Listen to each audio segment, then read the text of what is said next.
Hello students, आज की video में अपना चैप्टर जो 4 है वो आगे कवर करते हैं।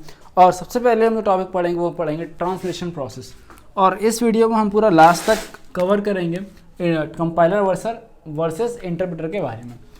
सबसे पहले देखते हैं ट्रांसलेशन प्रोसेस का मतलब क्या है, यानी कि हमारे पास जो ह्यूमन रीडेबल कोड है उसको मशीन कोड में कन्वर्ट करने के लिए हमारे पास कौन कौन से ऑप्शंस यहाँ पर अवेलेबल हैं। और एक और चीज़ बोलना चाहूँ कि अगर आप लोगों को नोट्स चाहिए तो आप लोग टेलीग्राम ग्रुप ज्वाइन कर सकते हो। चैप्टर 3 के नोट्स आप पढ़े हुए हैं, जैसे चैप्टर 4 कंप्लीट होगा वो नोट्स आपको, ये जो नोट्स है मेरे, वो आपको वहाँ पर मिल जाएंगे। अब देखो यार, दो टाइप के ट्रांसलेटर होते हैं। पहला होता है कंपाइलर, दूसरा होता है इंटरप्रेटर। क्या होता है? इंटरप्रेटर। अब इन दोनों में डिफरेंस क्या है, इस वीडियो में पहले मैं कंपाइलेशन प्रोसेस के बारे में बात करूंगा, उसके बाद इंटरप्रिटेशन प्रोसेस के बारे में बात करूंगा, यानी कि ये प्रोसेस जो है काम कैसे कर रही होती है। और ये थोड़ा सा थ्योरेटिकल है तो मैं आपको नोट्स की हेल्प से यहाँ पे पढ़ा दूंगा। और बिकॉज क्या है ना कि मेरे को बहुत ज़्यादा फिर इसको देखो, थ्योरी है यार, ठीक है, थ्योरी या आपके ज़्यादा का मतलब कि याद करने का मुझे कोई मतलब नहीं है मेरे। सबसे पहले इन दोनों में एक कॉमन चीज़ है। कॉमन चीज़ क्या है कि जो दोनों के दोनों वो क्या करते हैं, आपका जो सोर्स कोड है, ठीक है, जो आपका सोर्स कोड है उसको करते हैं कन्वर्ट मशीन कोड के अंदर, ठीक है, किसमें? मशीन कोड में। ओके, आई थॉट ये आप थोड़ा छोटा लिख रहा हूँ, मैं बड़ा लिखने की कोशिश करता हूँ और लेकिन इन दोनों में डिफरेंस है। ये क्या था? ये थी इन दोनों की सिमिलैरिटी कि जो काम है वो तो इन दोनों का सेम है, बट डिफरेंस क्या है इनके अंदर? डिफरेंस ये है कि दे वर्क डिफरेंटली। भैया मतलब कहना क्या चाहते हो? कहना ये चाहता हूं मैं कि जो इन दोनों के काम करने का तरीका है वो अलग अलग है। वो क्या है वो हम आगे पढ़ेंगे। अब सबसे पहले हम बात करते हैं कंपाइलर के बारे में। तो सबसे पहले हम बात करेंगे कंपाइलेशन प्रोसेस के बारे में। Compilation process.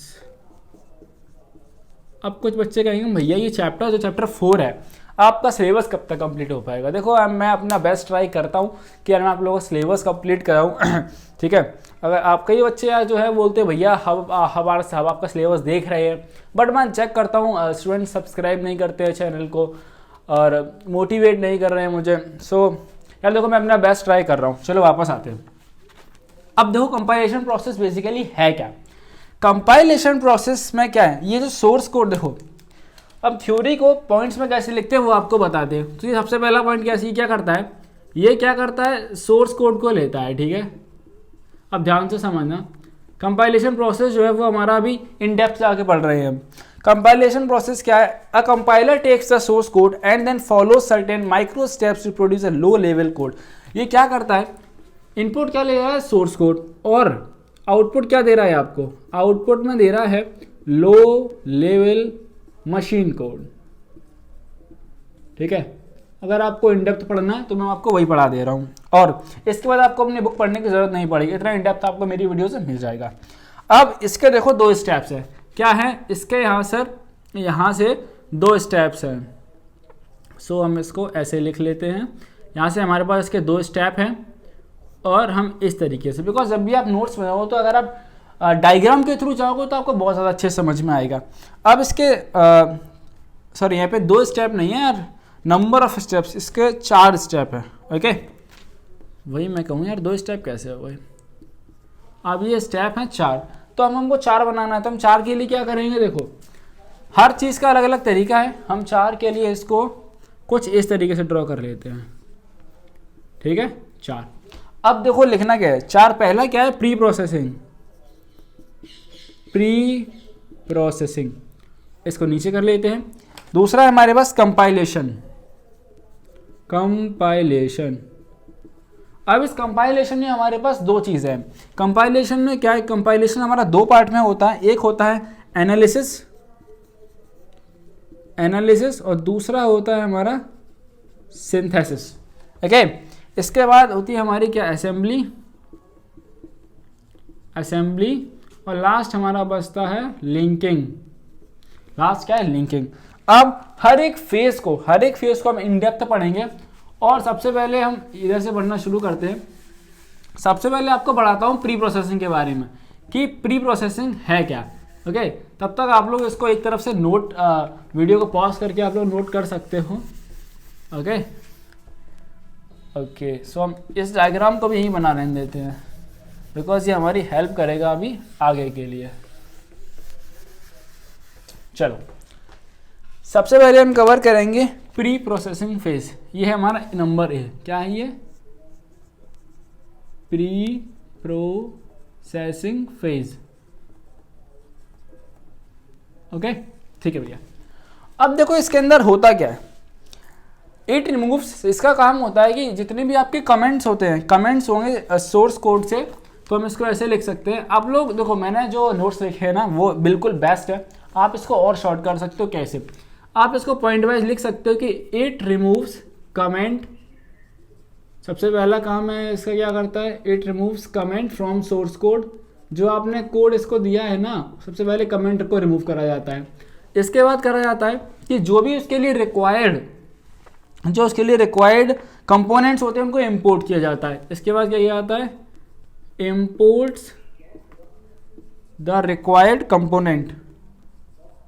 ठीक है, सो ये हो गया हमारा। चलो, अब नेक्स्ट क्या करेंगे हम? इसके बाद ही क्या करता है?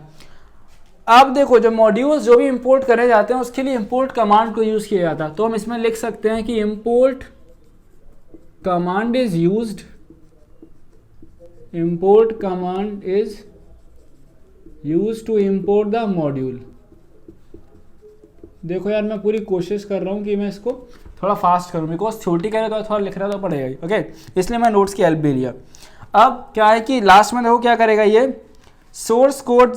अब इसका जो लास्ट फेज होगा, देखो अब इसका वैसे लिख सकते हो इन एंड फेज। जो इसका एंड फेज होगा उसके अंदर सोर्स कोड क्या होगा?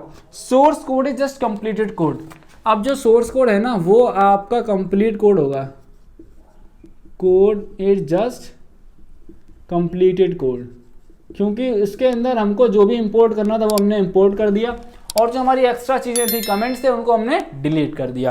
ओके, अब हम आते हैं कंपाइलेशन फेज पे। जो हमारा नेक्स्ट फेज क्या है? Compilation phase. चलो, कंपाइलेशन फेज। तब तक के लिए आप इस चैनल को सब्सक्राइब करके सपोर्ट कर सकते हैं। अब भैया कंपाइलेशन फेज में क्या होता है? देखो, कंपाइलेशन फेज था वो दो पार्ट में डिवाइड था। दो पार्ट कौन कौन से थे? इसमें हमारा पहला फेज था एनालिसिस फेज। मतलब कि भैया मैं नाम से लग रहा है कुछ ना कुछ जो है वो एनालाइज होने वाला है। बिल्कुल सही लग रहा है। तो इसमें क्या होता है, इसका एक और नाम होता है, इसको हम बोलते हैं फ्रंट एंड फेज। तो पहला पॉइंट हमारा हो गया, यहाँ पर ऐसे लिख लो, ये पे लिख देता हूँ। पहला पॉइंट हो गया also known as front end phase. ठीक है, पहला पॉइंट क्या हो गया? फ्रंट एंड फेज भी बोलते हैं। अब नेक्स्ट पॉइंट है इसका कि अब ये करता क्या है? The compiler identify all the individual units of source code and their requirement. यानी कि समझो, it identifies all individual units and requirement. अब इंडिविजुअल का मतलब यूँ है यहाँ पर कि क्या, कौन सा कीवर्ड है, कौन सा ऑपरेटर है, इन सबको वो क्या कर लेता है? आइडेंटिफाई कर लेता है कि अच्छा हाँ यहाँ पे ऑपरेटर है, यहाँ पे ये वेरिएबल है, और उसकी रिक्वायरमेंट। ठीक है, इनको मतलब कि अगर एक मान लो एग्जांपल से समझो, अगर एक प्लस यहाँ पर ऑपरेटर है तो इसके लिए क्या चाहिए? एक वैल्यू इधर होनी चाहिए, एक वैल्यू इधर होनी चाहिए। ठीक है, हाँ भैया ये बात तो समझ में आ गई। ओके, अब है और काम क्या करता है ये? कंपाइलर जो है एक स्पेशल टाइप की टेबल बनाता है। क्या करता है ये जो है हमारा एक स्पेशल टाइप की टेबल बनाता है। इसको हम बोलते हैं क्या? Symbol table. ध्यान से समझ लो। देखो, अब देखो सिंबल टेबल है क्या? सिंबल टेबल एक टेबल है, उसका काम क्या है? ये हमारी हेल्प। देखो, it is a table that helps compiler to determine memory requirement. यानी कि इससे हमको पता चलता है कि हमको कितनी मेमोरी की ज़रूरत है। ठीक है, प्रोग्राम को रन करने के लिए हमें कितनी मेमोरी चाहिए, बिकॉज यही से हमको पता चलेगा ना कीवर्ड क्या है, कौन सा डेटा टाइप हमने यूज करा हुआ है। ओके ठीक है भैया। अब हमारे पास नेक्स्ट फेज है, फेज नंबर 2। और फेज नंबर 2 हमारे पास कौन सा था भैया, फेज नंबर 2 हमारे पास था सिंथेसिस फेज। अब अच्छा एक बात सोचो, अगर ये फ्रंट एंड फेज था मान लो, ठीक है, तो अगर फ्रंट है तो बैक भी तो होगा, है ना, कि अगर फ्रंट एंड फेज है तो बैक एंड फेज भी होना चाहिए, तो ये बैक एंड फेज है। अब हम इसकी बात करते हैं, ये हमारा सिंथेसिस फेज, सिंथेसिस फेज, तो यही है हमारा क्या है, इसको हम ऑल्सो नोन एज, इसको हम बोलते हैं बैक एंड फेज। अभी आप तो प्रोग्राम जो चलाओगे तो आपका तो 2 मिनट में चल जाएगा, बट उसके पीछे असली में हो क्या रहा होता है वो आपको यहाँ दिखेगा। अब देखो ये करता क्या है, इसका काम है इट एनालिसिस द, क्या करता है ये, सोर्स कोड जो उसका सिंटैक्स है ना, ये इसका काम है, ये एनालिसिस करता है, analysis the syntax of source code. अब कैसे करता है वो भी समझ लो, by generating syntax tree, by generating syntax tree. Okay ये क्या करता है बेसिकली, एक सिंटैक्स ट्री को पहले जनरेट करता है, और इससे पहला वाला जो हमारा इससे पहले वाला जो स्टेप था, इसके अंदर हमने यहाँ पे आइडेंटिफाई कर लिया था कि हमारा कौन कौन सा इंडिविजुअल कंपोनेंट है और उसकी रिक्वायरमेंट है। इसके बेस से हमें पता चल गया था कि कहाँ कहाँ ऑपरेटर है, ठीक है, और कहाँ कहाँ वेरिएबल्स यूज़ किए हैं हमने, एंड कहाँ कहाँ हमने इंडेंटेशन को यूज़ करा हुआ है, ठीक है। और उसके बाद हमारा काम है कि क्या प्रॉपरली ये सारे जो भी हमने यूज़ कर रखे हैं, क्या इनका जो सिंटैक्स है वो बिल्कुल सही है या नहीं, बिकॉज जब तक इनका सिंटैक्स सही नहीं होगा तब तक ये वर्क प्रॉपरली नहीं करेंगे। सो सिंटैक्स भी तो हमको चेक करना पड़ेगा, और सिंटैक्स चेक करने के लिए जो सिंथेसिस फेज है इसमें हम सिंटैक्स चेक करते हैं। और कैसे करते हैं, उसके लिए हमको एक सिंटैक्स ट्री है वो जनरेट करना पड़ता है। ओके और अब यहाँ से कुछ इंपॉर्टेंट चीज़ समझ लो। अगला पॉइंट है कि देखो इफ वायोलेशन फाउंड, अगर कोई दिक्कत होती है, मान लो कि यहाँ पे लिख देता हूँ इफ वायोलेशन फाउंड, अगर कोई भी तकलीफ हुई तो ये क्या करेगा, एक एरर देगा। देखो an error with line number, ठीक है, ये एरर देता है line number of source code के साथ में। अब अगर आप में से किसी ने भी कभी भी, मैं आपको बताऊंगा, जब मैं 12th में था तो C++ थी मेरे में, उसमें क्या होता है वो जो लैंग्वेज है वो कंपाइलर बेस्ड होती है, ठीक है, और आपकी पाइथन जो है वो इंटरप्रिटेशन लैंग्वेज है बेसिकली। इसमें क्या होता है, जब आपको कोई एरर आता है तो सोर्स कोड में लाइन नंबर लिख के आ जाता है, और ये क्या होता है, जब हम अभी आपको आगे बताऊंगा, ये पूरा एक एक लाइन को रन करता है, ठीक है, आपको अभी समझ में आएगा जब मैं डिफरेंस बताऊंगा तब। अब नेक्स्ट क्या है, देखो जब मान लो मैंने ये एरर सही कर दिया तो क्या होगा, तो जो हमारे इससे पहले के जो फेज थे, यानी कि एनालिसिस फेज और कंपाइलेशन फेज से पहले हमारा कौन सा फेज था, वो था हमारा प्री प्रोसेसिंग फेज जो था, वो वापस से रिपीट होगा, क्योंकि हम फिर से चेक करेंगे क्या उसमें कोई सिंटैक्स एरर तो नहीं है। जब ये पास हो जाएगा तब क्या होगा, देखो so it will move to next phase only if error free. तो इसमें एक और चीज इसके बारे में लिख सकते हैं हम, move to next phase only when program is error free, when program नहीं लिखेंगे, when code is error free. Okay when, जब कोड एरर फ्री हो जाएगा तभी हम आगे बढ़ने वाले हैं।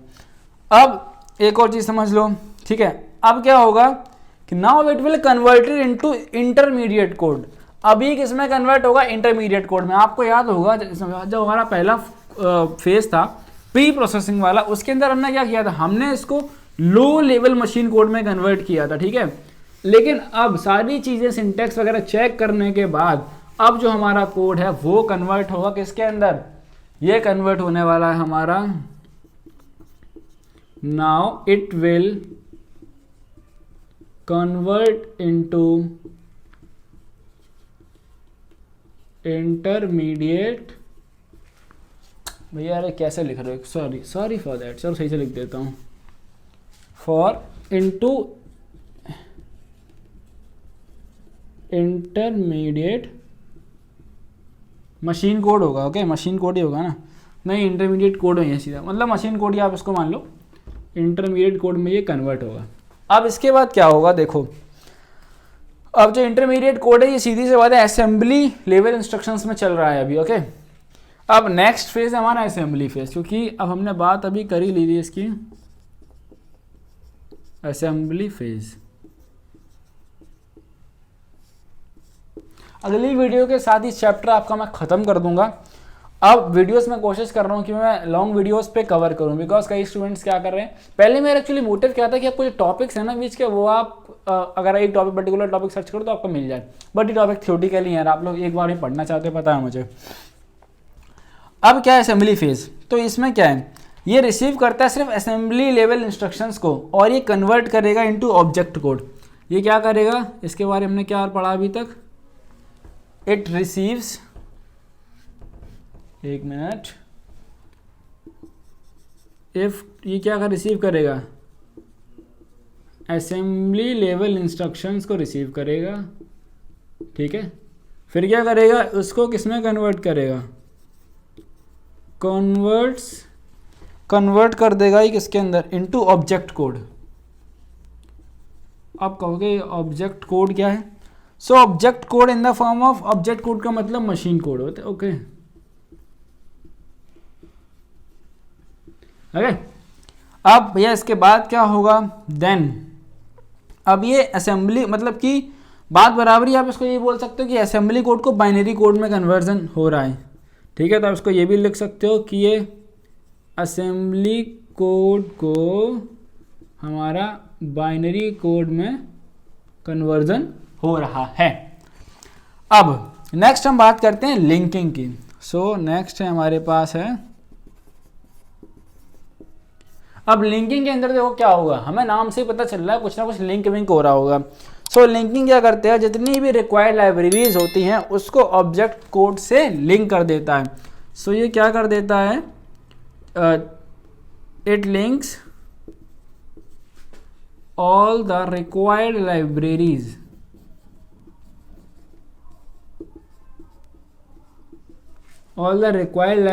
विद, जितनी भी लाइब्रेरी रिक्वायर्ड है उसको विद कौन सा कोड, ऑब्जेक्ट कोड। कि हमारे यहाँ पे हमने क्या किया था, ये ऑब्जेक्ट कोड ही तो था, बस कन्वर्ट हो गया था ऑब्जेक्ट कोड में, और अभी क्या करें, जितनी भी लाइब्रेरीज की रिक्वायरमेंट है उस ऑब्जेक्ट कोड के लिए वो इसमें लिंक कर दी जाएंगी, ओके। और ऐसे लिंक करने के बाद में अब लिंक कौन करता है, तो उसमें एक स्पेशल नाम दिया गया, जो लिंकर होता है ना, लिंकर लिंक्स द लाइब्रेरीज। अब जो लिंकर है वो लाइब्रेरीज को लिंक कर रहा होता है। एंड अब इसके बाद में जो कोड होता है वो हमारा एग्जीक्यूटेबल फाइल में कन्वर्ट हो जाता है। ये बड़ी इंपॉर्टेंट चीज़ है। Now code converts into executable file, executable, और यहाँ से आप एक फुल फॉर्म लेके जाओ, .exe का फुल फॉर्म एग्जीक्यूटेबल होता है। और आपको एक और चीज़ बता दूं, होता है क्या, जब C++ में कोई भी आप प्रोग्राम बनाते हो और जब आप उसको सेव करते हो तो जहाँ प्रोग्राम सेव होता है उसके साथ में .exe फाइल भी बन जाती है। तो .exe फाइल तब बनती है जब हमारी प्रोसेस जो है वो 4th स्टेप तक हो जाती है। अब क्या है कि लोडर क्या करता है, लोडर का बड़ा सिंपल काम है। लोडर का काम ये है, बिकॉज आपको प्रोग्राम को रन कराने के लिए चाहिए होगी मेमोरी। क्या चाहिए होगी, मेमोरी। तो उस मेमोरी को हमें कहीं ना कहीं से रिक्वायरमेंट है, मेमोरी हमको कौन दिलाएगा, ये काम होता है हमारा लोडर का, ठीक है। क्योंकि हमको अगर खाना खाना है तो हमारे पेट में क्या होना चाहिए, स्पेस, ओके, तभी तो आप खाना खा पाओगे। हाँ भैया बात तो सही है, okay. So next point is loader. ये क्या करेगा आपका, इट लोड्स द कंप्यूटर, एक minute, the computer executive module into memory for execution. जो मॉड्यूल होता है, कंप्यूटर एग्जीक्यूटिव मॉड्यूल होता है ना, उसको कन्वर्ट करता है यार ये, ठीक है, और उसी को लोड कर रहा होता है। Computer executable module into memory for execution. Okay, बात समझ गए? हाँ, ये बात समझ गए। तो इसी के साथ हमारा जो कंपाइलेशन प्रोसेस है वो हमारा हो जाता है एंड। और अब एक सेकेंड के लिए हम पॉज लेंगे और अब हम पढ़ेंगे इसके बाद हमारा इंटरप्रिटेशन प्रोसेस। अब बोर्ड को साफ करने का एक ही तरीका है वो हमारे पास, जो हमारा ब्रह्मास्त्र मैंने निकाला है। बोर्ड जो है ना डस्टर से साफ ही नहीं हो रहा है आजकल। कोई नहीं, तब तक हमारा इंटरटेनमेंट हो गया, बहुत बढ़िया। अब हम पढ़ेंगे इसके बाद इंटरप्रिटेशन प्रोसेस। वो क्या है, चलो वो भी हम ऐसे देख लेते हैं, ठीक है। बहुत आसान चीज़ है। वो क्या है, शुरू करते हैं। Interpretation process. इंटरप्रिटेशन में बेसिकली होता क्या है कि ये भी एक ट्रांसलेशन सॉफ्टवेयर है जैसा कि कंपाइलर करता है, लेकिन इसमें एक फ़र्क है कि इसमें एक फ़र्क क्या है वो सबसे पहला समझ लो।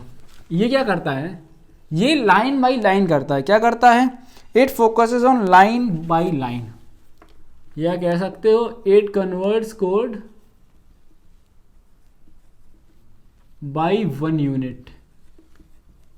वन यूनिट का मतलब है line by line. Okay, next अगर हम बात करें तो क्या है, अब जब ऑब्वियस सी बात है, अगर ये ट्रांसलेटर सॉफ्टवेयर तो ये भी क्या करेगा, ऑब्जेक्ट कोड में कन्वर्ट करेगा, ठीक है। पहले लाइन बाय लाइन कोड को क्या करेगा, line by line code convert करेगा। उसके बाद एक लाइन में कन्वर्ट हो गई, फिर क्या करेगा ये, उस लाइन को ऑब्जेक्ट को, अब इसके बाद इट कन्वर्ट इनटू, उसको ऑब्जेक्ट कोड बनाएगा, ठीक है, मशीन कोड।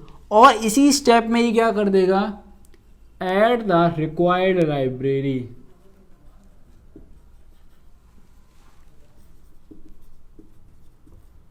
जो भी लाइब्रेरीज की रिक्वायरमेंट है वहीं पे ऐड कर देगा। अब क्या होगा, सबसे पहले जो हमारी फर्स्ट लाइन है ना, फर्स्ट लाइन इज एग्जीक्यूटेड। हमारी जो पहली लाइन है वो चल जाएगी executed, and then second line will be compiled, then second line will be converted. Okay यार, 2-4 दिन से मैंने वीडियो नहीं बनाया तो मैं लिखना भूल गया हूँ बोर्ड पे। ओके सो बस ये बहुत छोटा सा प्रोसेस है इंटरप्रिटेशन का प्रोसेस।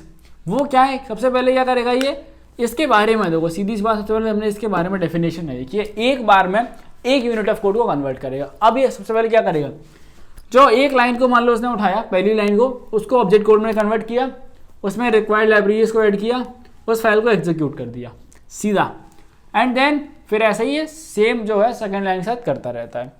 अब हमारा जो एक और इम्पॉर्टेंट टॉपिक है, तो भैया दोनों में डिफरेंस क्या है। सो हम डिफरेंस पढ़ेंगे, कंपाइलेशन वर्सेस इंटरप्रिटेशन में डिफरेंस क्या है। ओके अब इससे पहले कि हम अपना ब्रह्मास्त्र ना निकालना पड़े, बोर्ड गंदा हो गया है तो मतलब ब्रह्मास्त्र को बुलाना पड़ेगा। आओ ब्रह्मास्त्र। चलो अब हम पढ़ेंगे compiler versus interpreter. Compiler versus interpreter. हम पॉइंट वाइज पढ़ेंगे तो बोर्ड को 2 हिस्से में बांट लिया जाए। ओके पहला हिस्सा क्या कहता है, पहला पॉइंट हमारे पास ये है कि जो हमारा कंपाइलर है वो एक बार में पूरे प्रोग्राम को, ठीक है, पूरे प्रोग्राम को ले लेता है। So it takes entire program as input, लेकिन ये क्या करता है, it converts line by line. Okay and अब हम बात करते हैं सेकेंड में क्या है कि it creates intermediate object from whole program, और ऐसा ही कुछ नहीं करता है। मतलब कि बीच में जितना भी प्रोसेसिंग कंपाइलर के अंदर क्या होती है, बहुत सारे हमने देखा कि कभी वो जो है लो लेवल मशीन में कन्वर्ट हो रहा है, फिर कभी क्या हो रहा है इंटरमीडिएट असेंबली कोड में कन्वर्ट हो रहा है, फिर उसके बाद लास्ट में आके कहीं वो कन्वर्ट हो पाता है। सो ये क्या करता है, it creates intermediate object from whole programme.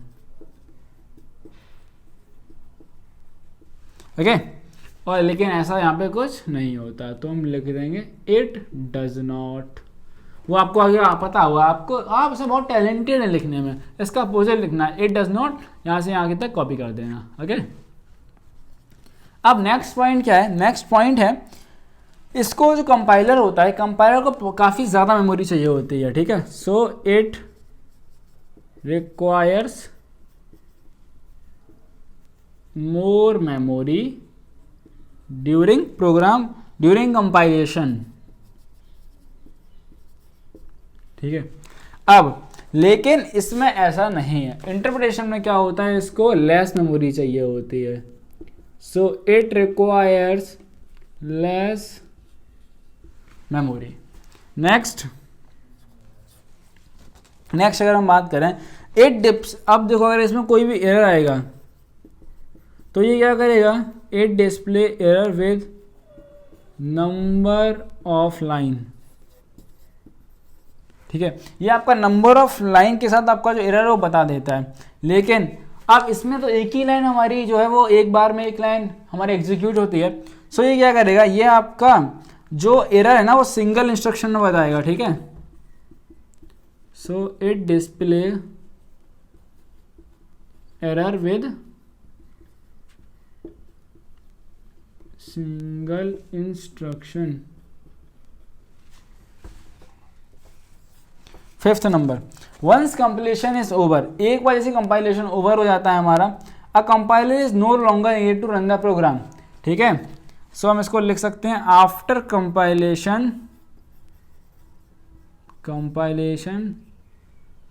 There is no need of compiler, है ना, no need of compiler to run programme.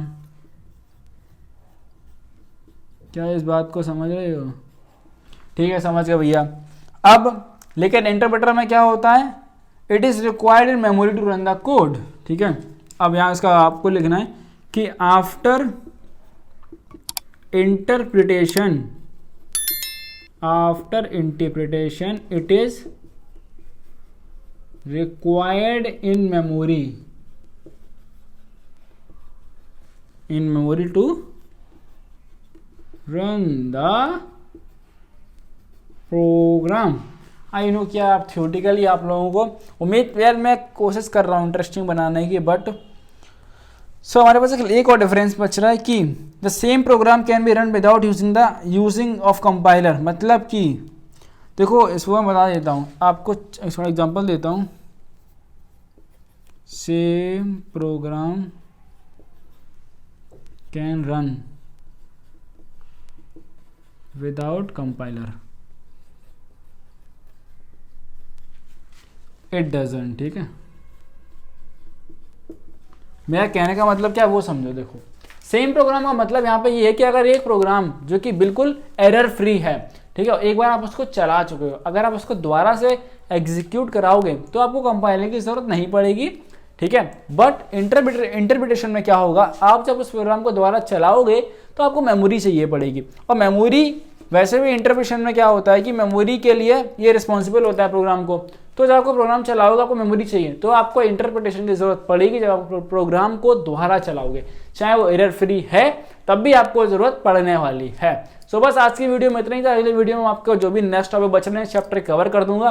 साथ में अगर आपको वीडियो अच्छी लग रही है चैनल को सब्सक्राइब करना, मुझे पता है छोटी का लगा रही है, मैं भी इसको जल्दी जल्दी कवर करने की कोशिश कर रहा हूँ, और अगले जो चैप्टर्स हैं उनमें आपको मजा जरूर आएगा, ये मेरी पूरी गारंटी है आपसे। और दोस्तों को शेयर करना मत भूलना। इस चैप्टर पे क्लास 11 12 से रिलेटेड ऐसी वीडियो आपको मिलते रहेंगे।